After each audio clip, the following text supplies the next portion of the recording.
Welcome back to Helen Kellen Productions. I'm Joel Kellen, and last night I got back from seeing The Conjuring, The Devil Made Me Do It. It's a really great addition to the Conjuring franchise.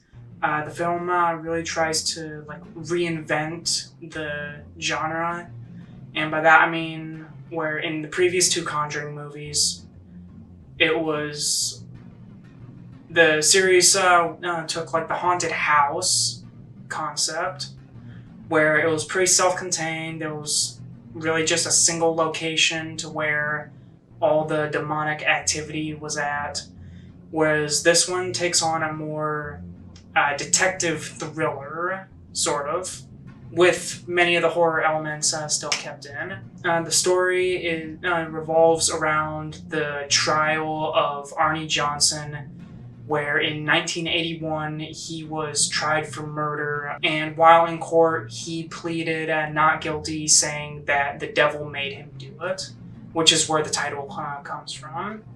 So this film explores the events that surrounded that trial, in which in the film they tried to make it that Arnie Johnson really was possessed by the devil or a demon, and the way they do it is in a pretty good way, where instead of just being in one single house, like one single location, they actually go to multiple different areas in the country.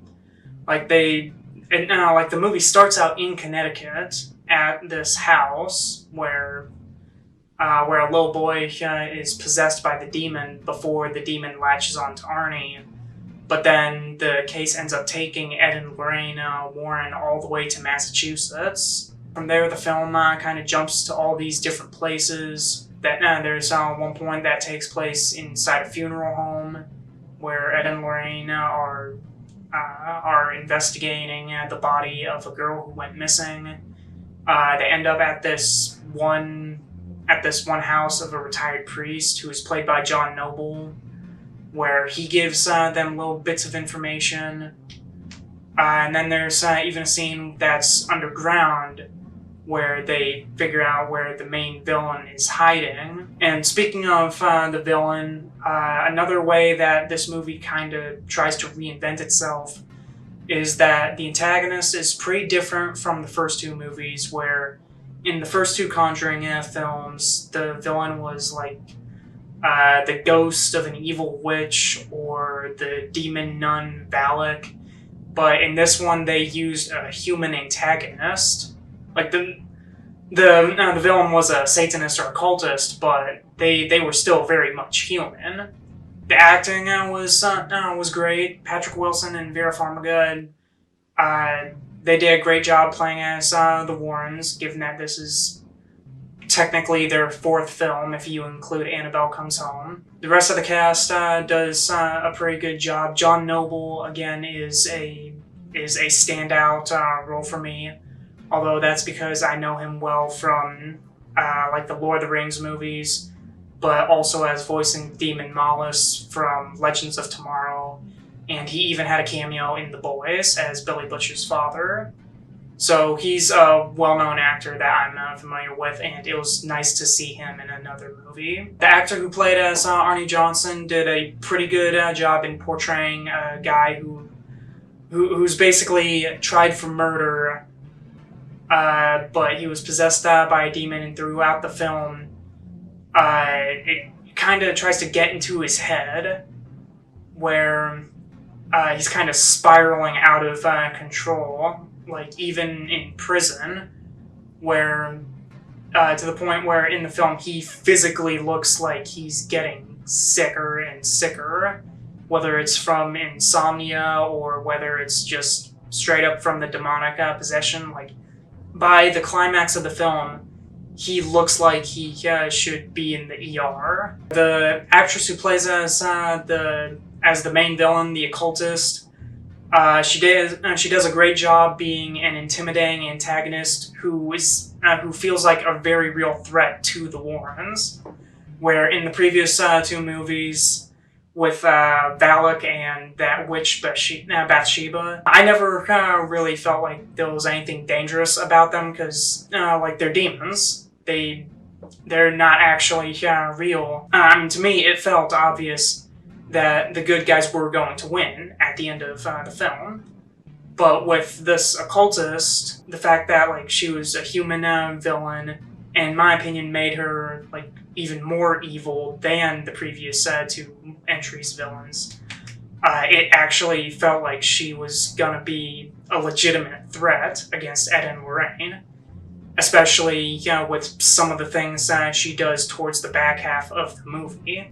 The only thing I didn't really like about this film really was the fact that there's a lot of scenes, especially at night, that just seemed a little bit too dark where I couldn't exactly see what was going on.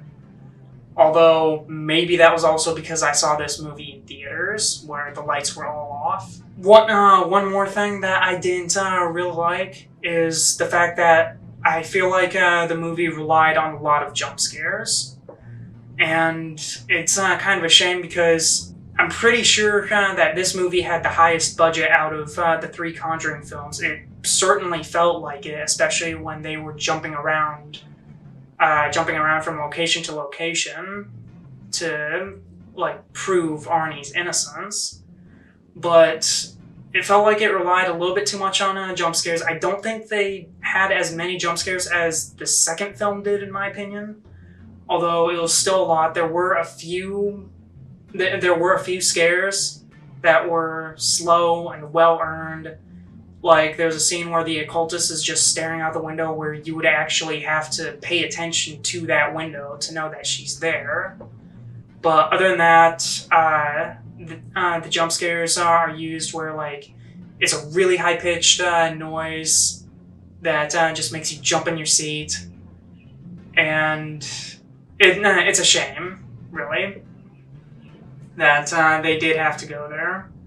And I guess one final thing that I didn't really like is, to me, it felt like the tone shifted way too much. It felt like a detective horror film through and through, except there were times where the tone shifted into like a comedic territory way too often, especially with their selection of music. There was one scene where they're playing the song Call Me by Blondie, and just the way it cuts to it just felt really comedic to me. Especially since this was supposed to be like one of the most intense scenes of the film. And the same thing could be said like later in the film when they play an Elvis Presley song. I can't remember what it's called, but one of the lyrics was, "You don't believe me," or something along those lines. And again, the way the movie cuts to it just felt like over-the-top comedic. But that was just me. And then this one I both kind of like and dislike. So the opening of the film, like the opening 15 minutes, it plays out like a regular Conjuring film where it's set in like a single location, it's set in the house, they're exorcising a demon out of a little boy.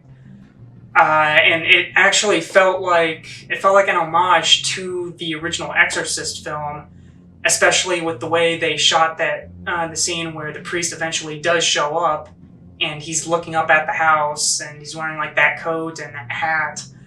I just thought it was pretty funny that they paid homage to that film. Technically, timeline-wise, this movie would take place in 1981, which would place it about 8 years after the original Exorcist movie was released. And I just think it's funny that they kind of did that, just paying homage to the original. But then, on the flip side, like this movie is supposed to be based on real events, but then here they are paying homage to fictional films. Anyway, I just think it's pretty funny that the movie has the tagline based on the true story, but then, like in the film, they're straight up ripping out scenes straight from fictional horror movies like The Exorcist or The Shining. But maybe that's just me. But all in all, The Conjuring, The Devil Made Me Do It was a great addition to the Conjuring universe. I've only seen the first and second films because they were suggested to me by a very close friend, and I actually watched them in preparation for The Devil Made Me Do It. But out of those three, I'd say that The Conjuring 3 is my second favorite of the three movies, mostly because it does try to do something different with the series, and I really respect the filmmakers for at least attempting to do that. Uh, but definitely check it out in theaters because that's the way movies should be watched in the first place. Definitely see it if you're a fan of the Conjuring series. Also see it if you're a horror movie fan and you want to see something that kind of breaks away from the haunted house mold. Even if you're just a casual moviegoer but you don't mind horror movies, definitely see The Conjuring, The Devil Made Me Do It. Because really, it is more than just a regular horror film. It does also delve into like the detective drama mystery thriller genre. But if you have seen the film, what do you think? Did you like it? Did you hate it? Let me know down in the comments.